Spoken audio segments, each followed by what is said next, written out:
बिस्मिल्लाहिर्रहमानिर्रहीम। अस्सलाम वालेकुम नाज़रीन, आप यूट्यूब चैनल देख रहे हैं। मैं इमरान खान हूँ। सबसे पहले तो अहम खबर यह है कि पाकिस्तान तहरीक इंसाफ ने शहबाज शरीफ का चैलेंज कबूल कर लिया।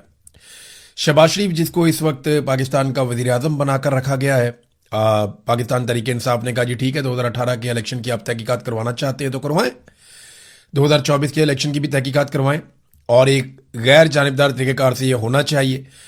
वज़ीर आज़म की जानिब से 2018 के इंतखाबात की तहकीकात के चैलेंज पर रद्द-ए-अमल देते हुए तर्जमान पाकिस्तान तहरीक इंसाफ ने कहा कि हम शहबाज शरीफ का ये चैलेंज खुले दिल से कबूल करते हैं। इलेक्शन 2018 की गैर जानिबदाराना तहकीकात के लिए मुकम्मल तौर पर तैयार है। तहकीकात सिर्फ 2018 नहीं बल्कि 2024 के इंतखाबात की भी होनी चाहिए।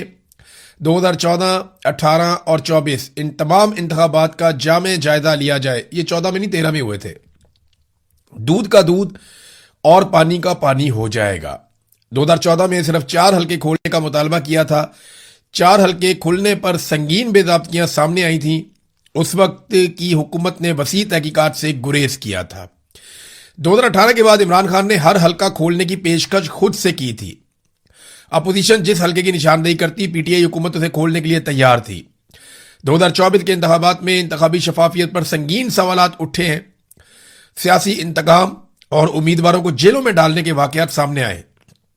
ये तो बड़ा जुल्म है। एक एक पाकिस्तानी जानता है जो कुछ किया गया 2024 के इंतखाबात में। वो कुछ बार बार बताने की ज़रूरत नहीं है। बहुत सारे अब जो उम्मीदवार हैं पाकिस्तान तहरीक इंसाफ के, वो चैलेंज करना शुरू हो गए कि जनाब सबसे पहले मेरा हल्का खोल दें, 2018 का भी खोल दें और 2024 का भी खोल दें। वो जो सियालकोट से डार फैमिली है, वो कहते हैं जी हमारा इलेक्शन खोलें, 2013 का भी, 18 का भी और 2024 का भी। हर कोई ये कहता है कि हल्का खोलें। मेरे ख्याल में जो सबसे बेहतर है वो नवाज शरीफ का हल्का खोल दे तो पूरे इलेक्शन का पोस्टमार्टम हो जाएगा। क्योंकि जिस आदमी के सर पे इन्होंने इलेक्शन लड़ा था, एक्चुअली ये सारा इलेक्शन पीएमएलएन ने 2 बंदों के भरोसे पे लड़ा था, एक फील्ड मार्शल आसिम मुनीर और एक नवाज शरीफ। कादी फायदीसा भी था उस वक्त। तो इन लोगों ने इलेक्शन लड़ा था इन लोगों के सर के ऊपर रख के, और सहूलतकारी का किरदार अदा कर रहा था chief election commissioner Sikandar Sultan Raja. तो ये नवाज शरीफ का एक हल्का खोल लें, दूध का दूध और पानी का पानी हो जाएगा। अगर नवाज शरीफ जो पार्टी का सरबराह है वही नहीं जीता तो फिर कौन जीता? फिर तो कोई जीत ही नहीं सकता ना। अगर नवाज शरीफ खुद अपना इलेक्शन अपने जाती हल्के से यास्मीन राशिद के मुकाबले में हार गया तो फिर कहां जीतेगा? नवाज शरीफ ने 2 इलेक्शन लड़े। एक लड़ा खैबर पख्तूनख्वा में, हजारा में, वो भी हार गया, और एक इलेक्शन लड़ा लाहौर में यास्मीन राशिद के मुकाबले में, वो भी हार गया। फिर नाराज हो गया। जब नवाज शरीफ साहब रुस गए तो नवाज शरीफ साहब को एक फॉर्म 47 जाली पकड़ा दिया गया। लेकिन वो फॉर्म 47 जाली जारी करने के लिए किया ये गया कि बंदोबस्त करके वहां से आरओ को ही तब्दील करना पड़ा, क्योंकि आरओ इतनी बड़ी धांधली के लिए तैयार नहीं था। सिर्फ नवाज शरीफ का हल्का खोले सब पता चल जाएगा। ईमान ताहिर साहिबा ने भी चैलेंज कर दिया। ये अटक से इनकी एमएनए की 2 सीटें हैं। अटक में वैसे एमएनए की 2 ही सीटें हैं, और वो दोनों के अंदर ये खानदान बड़ा मकबूल है। वो कहती है चैलेंज है, सबसे पहले अटक के दोनों कौमी असम्बली के हल्कों के 2018 और 2024 के फॉर्म 45 अवाम के सामने रख दें। एक एक पोलिंग स्टेशन और एक एक वार्ड का रिजल्ट चेक कर लें। अगर सच जानना है तो फर्जी बयानात नहीं, असल रिकॉर्ड सामने लाएं। दूध का दूध, पानी का पानी हो जाएगा। आपने दीदा दलेरी से 2024 में अवाम का मैंडेट चोरी किया, अब वही बात कि चोर मचाए शोर। बहरहाल ये एक और चैलेंज सामने आ गया। ईमान मदारी साहब भी कह रही है, लेकिन मेरा फिर ये कहना है कि सबके हल्के खोलने के बजाय एक नवाज शरीफ का हल्का खोले। पूरे इलेक्शन में वही हुआ है जो नवाज शरीफ के हल्के में हुआ है, नवाज शरीफ की बेटी के हल्के में भी वही हुआ, लेकिन नवाज शरीफ का एक हल्का खोले तो दूध का दूध और पानी का पानी हो जाएगा। नादरीन, आज़ाद कश्मीर के हवाले से सूरत हाल मैं आपके सामने रखता हूं। कुछ लोग पाकिस्तान के बाहर से भी गए हुए हैं पाकिस्तान में, और वो कोशिश कर रहे हैं कि मुज़ाकरात करवाए जाएं। कुछ जो मकामी लोग हैं वो भी कोशिश कर रहे हैं, कुछ उलमा इकराम है वो भी कोशिश कर रहे हैं। फजलुर रहमान भी इस मामले में आए हैं, अचकज़ई साहब ने स्टेटमेंट दिया, कुछ और लोग भी आए। अब जो लोग इस वक्त मुज़ाकरात कर रहे हैं या बातचीत कर रहे हैं दोनों जानिब, उनसे कुछ खबरें बाहर आई हैं। मैं एग्जैक्टली आपको इसलिए नहीं बताऊंगा कि फिर वो उनको टारगेट किया जाएगा, उनकी कोशिशें जो हैं उनको भी टारगेट किया जाएगा। लेकिन मैं आपको ये बता देता हूं कि जितने लोगों ने भी दोनों तरफ मुज़ाकरात किए, वो ये कह रहे हैं कि जो ज्वाइंट अवामी एक्शन कमेटी है वो काफ़ी लचक दिखा रही है बहुत सारे मामलात में। वो एहतजाज भी कर रहे हैं, मार भी खा रहे हैं, पब्लिक उनके साथ खड़ी है, लेकिन इसके बावजूद वो लचक दिखा रहे हैं कि ठीक है, हम बैठकर बात करने के लिए तैयार हैं, हथियार का इस्तेमाल ना किया जाए, हमें गद्दार ना कहा जाए, जुल्म और ज्यादती बंद की जाए और बैठकर आप हमारे मुतालबात को सुने तो सही संजीदगी के साथ, और जो हमसे वादे किए हैं वो पूरे किए जाए। अब ज्वाइंट अवामी एक्शन कमेटी जो है वो काफी लचक दिखाती है, बातचीत करने में संजीदगी दिखाती है, लेकिन दूसरी तरफ जब एस्टेब्लिशमेंट के साथ जाके वो बात करते हैं तो वो बिल्कुल लचक नहीं दिखाते। मिलिट्री एस्टेब्लिशमेंट ने इसको एक मौके के तौर पे लिया हुआ है। उन्हें यह लगता है कि आजाद कश्मीर में जो रजीम के ऊपर उनका हमेशा से कंट्रोल रहता है, वो कंट्रोल उनका चला जाएगा अगर ये लोग सस्टेन कर गए तो। उन्हें यह लगता है कि ये जो आवाजें उठ गई हैं आजाद कश्मीर से और नौजवान इनके पीछे चल पड़े हैं, खवातीन इनके साथ चल पड़ी हैं, बहुत बड़ी तादाद में अवाम की ताकत, आजाद कश्मीर के अवाम, उनकी हमायत, उनकी ताकत ज्वाइंट अवामी एक्शन कमेटी के साथ मिल गई है।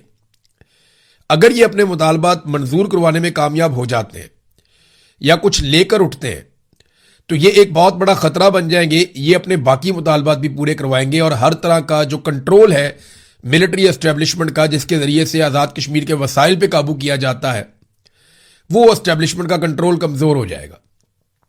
लिहाजा उन्होंने इसको एक मौके के तौर पे लिया कि इनको मुकम्मल तौर पे कुचल दिया जाए। अब सवाल यह पैदा होता है कि आजाद कश्मीर में कितना बड़ा जुल्म किया जा सकता है।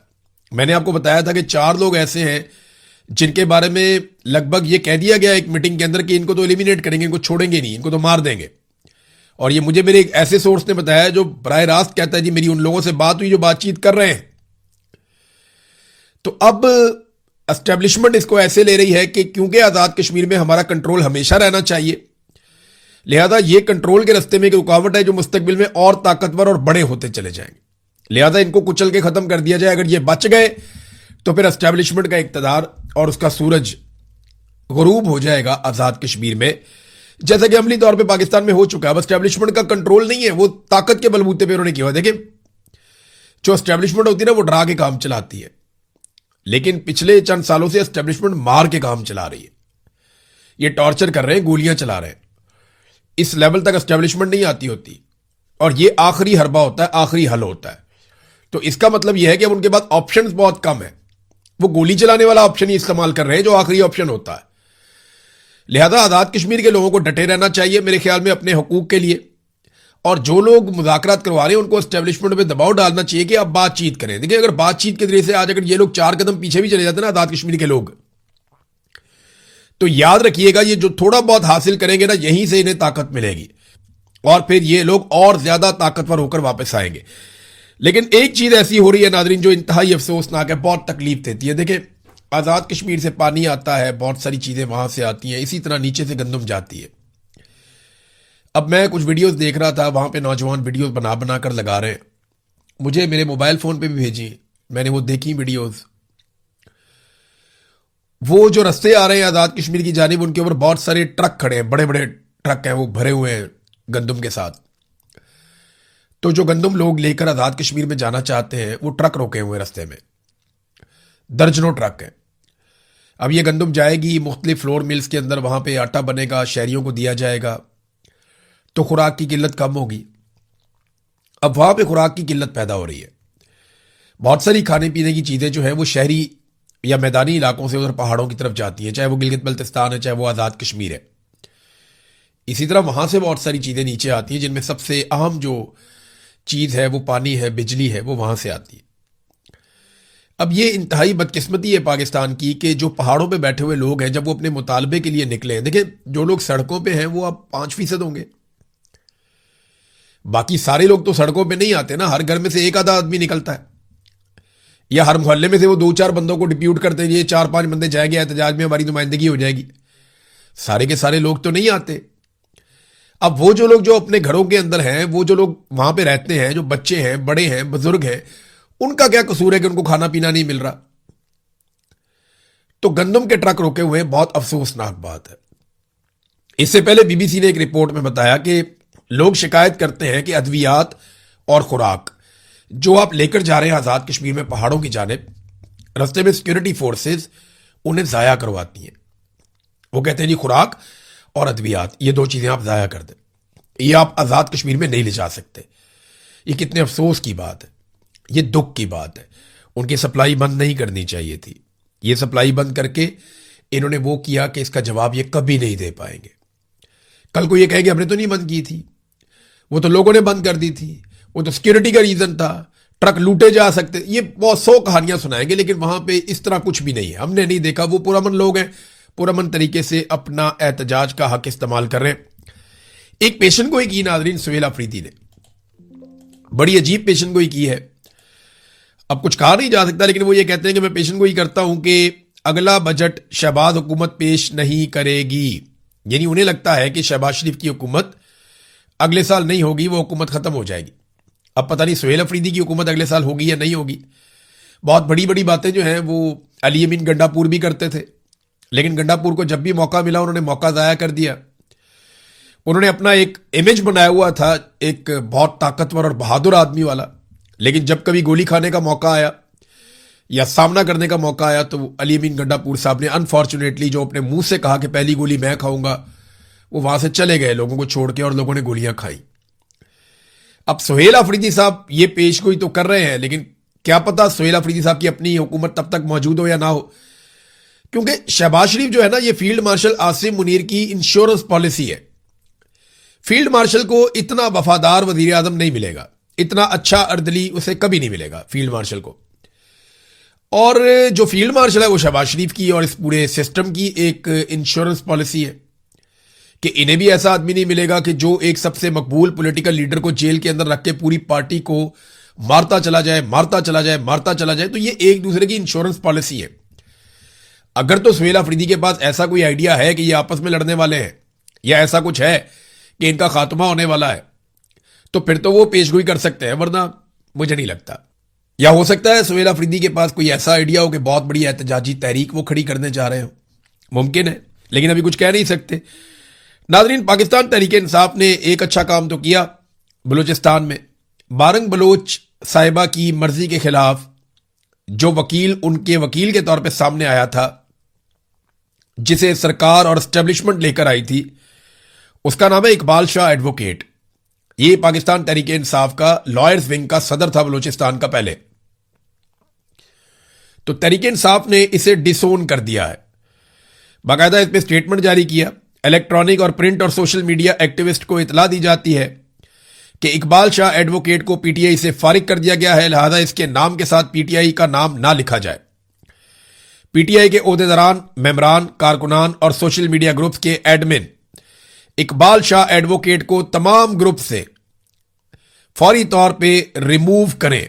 यानी जिस जिस जगह पे ये मौजूद है, किसी व्हाट्सएप ग्रुप में, किसी और जगह पे, जहां जहां ये शामिल होता है पाकिस्तान तहरीक इंसाफ के फैसलों में और दीगर चीजों में, इस आदमी को फौरन निकाला जाए। क्योंकि इमरान खान साहब ने मारंग बलोच और बलूचिस्तान के अवाम के हुकूक के साथ खड़े होने का कहा था, और जब उन पर मुश्किल वक्त आया तो किसी और वकील ने अपने आप को पेश नहीं किया, ये इस वकील ने अपने आप को पेश किया।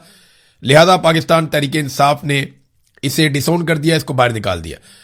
नाजरीन, आलमी मंडी में तेल जो है वो अब टके टोकरी हो गया है, लगातार उसकी कीमतें नीचे आ रही हैं, लेकिन अवाम को उसका बेनिफिट नहीं मिल रहा।